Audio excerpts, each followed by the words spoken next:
Hello there! Still day 52 of the Ewan McGregor-a-thon, and today I will be watching The Last Days in the Desert.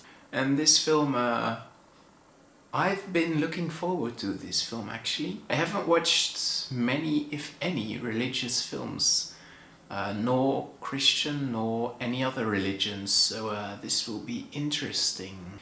I am aware that it doesn't have the highest score on IMDb. I don't know why. It could be that it's just a bad film. It could also be that it totally misinterprets the Bible. Me, personally, I wouldn't call myself exactly religious. More of an agnostic, not really atheist. I am, however, quite interested in religions. And I find myself agreeing with many ideologies that occur in the Bible, but I wouldn't call myself a Christian. I don't pray or anything. That being said, I'm very curious to see how this film will present this lost chapter, because it's about a lost chapter about Jesus when he was in the desert. Yeah, maybe I will learn something about morality, and hopefully I will be interested throughout the film. But I will let you know what I thought of it after I've seen the film. Who would have thought the movie about Jesus is boring? Actually, it's not boring because it is about Jesus.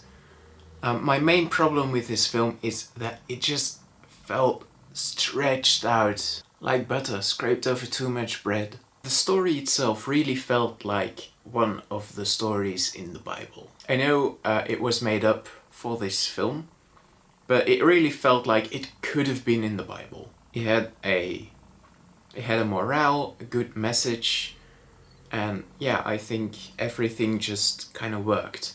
But the problem is, these stories in the Bible usually are like, what, 5 to 10 pages long? I don't know, I'm not very familiar with the Bible, but in my memory, the stories are quite short. But they stretch it over a 2-hour film, which just doesn't really work. Someone on IMDb said in their review that it was a brilliant slow burn, but it didn't really feel like a slow burn at all. It was just very, very boring.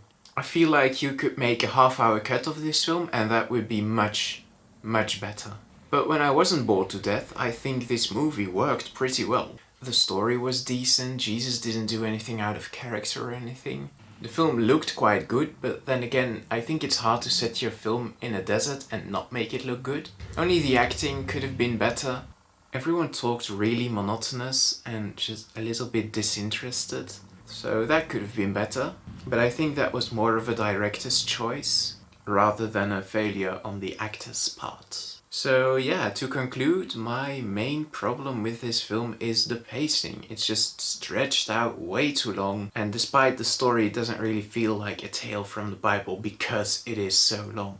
It would have worked better as a short film of about half an hour, but I understand that short films are harder to spread than feature films. But anyway, because of the length of the film and especially the boringness and the bad pacing, I am going to give this film a 5 out of 10. Because that does seem a little bit harsh, but I'm just disappointed because I think this film would have worked very well for me if it weren't for the bad pacing. So it's more of a disappointed 5 out of 10 and an angry 5 out of 10. Yeah, I don't know. I'm losing my mind a bit with this Ewan McGregor-a-thon. Including Last Days in the Desert, I still have 10 more films to go. So after having seen this film, only 9 more films to go. So yeah, we are definitely in the end game. Tomorrow I will be watching Jane Got a Gun, so do join me for that, and I will see you then.